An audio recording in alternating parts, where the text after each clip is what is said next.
guys, it's Devin, and today I'm going to be talking about my favorite books that I read in 2016.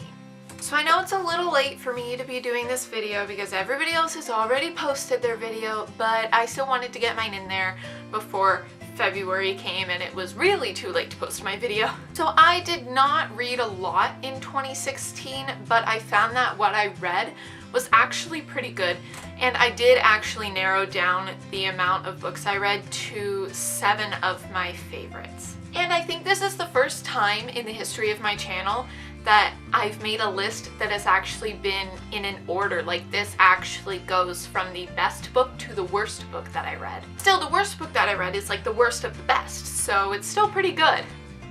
So I have a lot of books to talk about, so I'm just gonna get started. So I'm gonna go in order from my favorite that I liked the least to my favorite that I liked the most. So we'll start at 7 and go to 1. My 7th pick was Harry Potter and the Cursed Child by J.K. Rowling, Jack Thorne, and John Tiffany. This book had a lot of controversy attached to it. First of all, because it's in play form. Second of all, because it's not the Potter content that we all necessarily wanted. We were just expecting more. But I think judging it by itself as a book and as a play, I think it was actually pretty good. I flew through it, I was very excited about it, and I thought there were a lot of really good aspects about this book. I still gave this 4 stars on Goodreads because I did have to dock some points because it could have been better. So I think that this was actually really decent considering it's a play. It's a basis for a play in London instead of an actual Harry Potter novel, which I think is something that people don't take into account, and there is a drastic difference between a play and a novel. But as far as a play goes and as far as a book instead of a novel goes, I still give this 4 stars and I stand by my rating. The 6th place spot goes to Safe Haven by Nicholas Sparks, and if you've been at my channel for a while, pretty much for all of 2016, you would have heard me talk about this book at least once. This book was something that I absolutely loved. I believe I said it shook me and it changed my life, and it totally did, and this is actually the best Nicholas Sparks book I've ever read. I've read Dear John.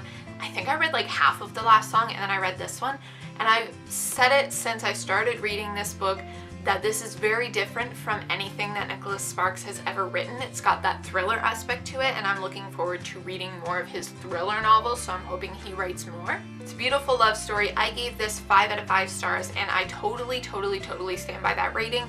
And just from the way I've raved about this, you would think that it would be higher up on my favorites list. But considering that I've read a lot this year, well, this past year since I read this book, it has to go to number 6. It still beat out Harry Potter though, which is something of an accomplishment itself. The number 5 spot goes to The Unexpected Everything by Morgan Matson, and I actually read this as an ebook during the Summer Biannual Bibliothon of 2016. It was the group book. This book was really fun. It was a fast-paced contemporary, and I found myself drawn to Morgan Matson's writing style as much as I'd never read her books before. I was very excited because I heard a lot of hype, and I was definitely not disappointed. I gave this book 5 out of 5 stars on Goodreads, and I totally stand by that rating. This book was phenomenal. I loved all of the characters, which is something I find very rare for a book. There's always kind of that character that you don't really care about or you don't really like, and I found myself loving every single character. The number 4 spot goes to Every Last Word by Tamara Ireland Stone. This book, I believe I read in June or July. I read it sometime in the summer because I remember being at my friend's cottage, and that's when I finished the book. This book absolutely changed my life. I've talked about this book numerous times on my channel. I've talked about how it changed my life and how I connected with it. So if you want to hear me talk about why this book changed my life, just go check out my Q&A video from a few months ago. I did a Q&A video a few months ago, and I definitely talk about how I can relate to this book. This book, of course, I gave 5 out of 5 stars. This book has been, I think, the first book in my life that really truly changed me and really truly made me feel emotions to the point where I was like having a hard time breathing, and it shook my entire world.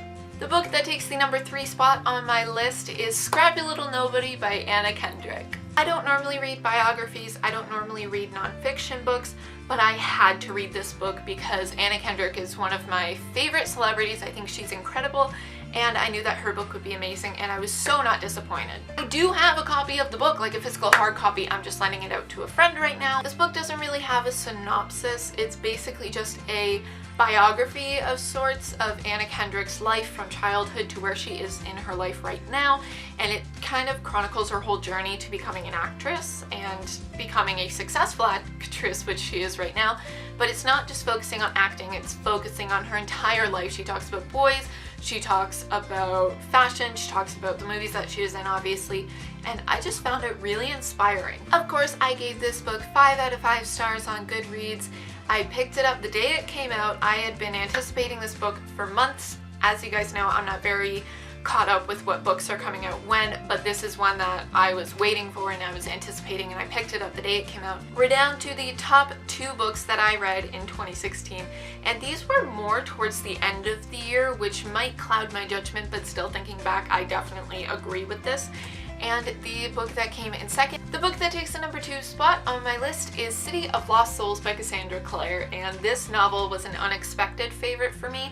I was kind of over the whole Mortal Instruments thing because I loved City of Glass, and then City of Fallen Angels came, and I believe I only gave it 3 stars on Goodreads. This book did not start off very fast-paced. Also, I started reading it when I was in a giant reading slump, but now it's all I can think about, especially with the TV show coming out. I think that's what motivated me to finally pick up and finish this book, and I was so not disappointed. It got really riveting, and I found myself just wanting to know what happened next and reading faster and faster and faster. If you have only gotten to City of Fallen Angels and you didn't really like it, I guarantee you this book is 10 times better. I gave it 5 out of 5 stars on Goodreads, obviously.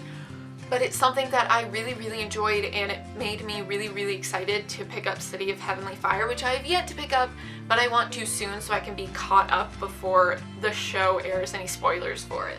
And my absolute favorite book that I read in 2016 was Cinder by Marissa Meyer. It was hard to choose a favorite for 2016 because, like I said, I read a lot of really awesome books, but I found that whenever I tried to place this book in numbers, I would always say 3 is too low, 2 is too low, and it just got to number 1. This book is the start of the Lunar Chronicles series. I picked it up like 2 or 3 years ago, and I still had yet to read it, but it was the Reading and Rambling September book of the month. It was the first book of the month for the Reading and Rambling book club. I was so not disappointed with this book. I was actually really pleasantly surprised. Cinder was action-packed, it was heartbreaking, it was riveting, and it was compelling. And I think it was the perfect start to the Lunar Chronicles series, and I'm so beyond stoked to pick up Scarlet. If it's half as good as Cinder, I can guarantee it's going to be one of my favorite books of 2017. Cinder was so awesome, and even if you don't like sci-fi, it's a genius mix of sci-fi and fairy tale retelling like I've never seen before. This is a very, very different fairy tale retelling that I have never seen before in my entire life, and I thought it was so different and it was so special. So there you have it. Those are my top favorite books that I read in 2016. I hope you guys enjoyed this video. If you did, as usual, make sure you like, comment, and subscribe to my channel. Follow me on all of my social media. And just make sure you are on the lookout for my next video. That is all from me and my shelfie.